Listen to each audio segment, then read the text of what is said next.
মা বোনরা স্বামীদের কথা না শোনা, স্ত্রীরা স্বামীদের কথা না শোনা, এটা একটা ব্যাধিতে পরিণত হয়েছে। পশ্চিমাদের মুখরোচক স্লোগানে আমাদের অনেক মুসলিম নারীরা বিভ্রান্ত হয়ে গেছেন।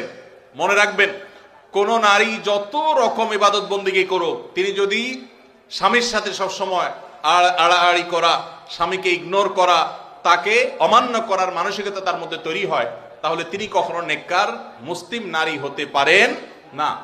যে ভাই এই প্রশ্ন করেছেন তাকে বলবো, বিয়ের আগে এটা ভাবা দরকার ছিল যে এই মেয়ের মধ্যে আল্লাহর ভয় আছে কিনা। যদি কেউ মুত্তাকি হয়ে থাকে, সত্যিকারের মুসলিম হয়, আল্লাহ ভীরু হয়, তিনি কখনো স্বামীর অবাধ্য হতে পারেন না।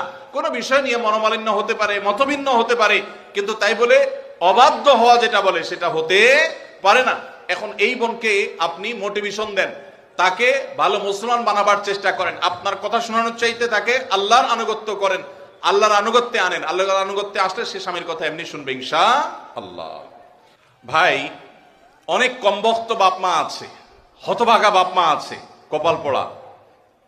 মেয়ে স্বামীর সংসার করতে চায় কিন্তু বাপ মা বাধা দেয়, আছে না নাই? মেয়েটা ভালো কিন্তু বাপ মা ফুসলায়, আরে আমার ভাতের অভাব পড়ছে না কিন্তু চলে আস। এর মতো কপাল পোড়া বাপ মা আর হতে পারে না। বাইরে আমার, বেশিরভাগ সংসারে স্বামী স্ত্রীর মধ্যে অশান্তি সৃষ্টি করে তৃতীয় পক্ষ। কারা করে? তৃতীয় পক্ষ। আমি এই জন্য বলি, সাক্ষাৎ শয়তান যদি দেখতে চান, একবারে আপাদমস্তক শয়তান, তাহলে স্বামী স্ত্রীর মধ্যে অশান্তি সৃষ্টি করার জন্য যে ভূমিকায় অবতীর্ণ হবে, এ হলো সাক্ষাৎ শয়তানের ভূমিকা অবতীর্ণ হয়েছে। কথাকে বুঝাতে পারছি? শয়তান সবচেয়ে খুশি হয় কোন কাজে জানা আছে আপনাদের? কোন কাজে সবচেয়ে বেশি শয়তান খুশি হয়? কোন সংসার ভেঙে দিলে, স্বামী স্ত্রীর মধ্যে বিচ্ছেদ হলে। আপনারা হাদিস শুনছেন, প্রসিদ্ধ হাদিস, শয়তান তার সিংহাসন পানির উপরে স্থাপন করে এবং শয়তান তার চেলাদেরকে ছেড়ে দেয়।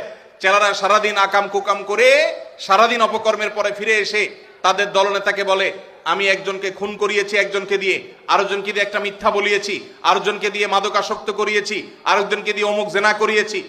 তখন শয়তান বলে, হ্যাঁ অবশ্যই কিছু না কিছু করেছ। কিন্তু যখন কোন শয়তান এসে বলে একজন স্বামী স্ত্রীর মধ্যে বিচ্ছেদ ঘটায় দিছি, তখন শয়তান বলে তুমি সবচেয়ে বড় কাজ করছো। সে সবচেয়ে বড় খুশি হয়।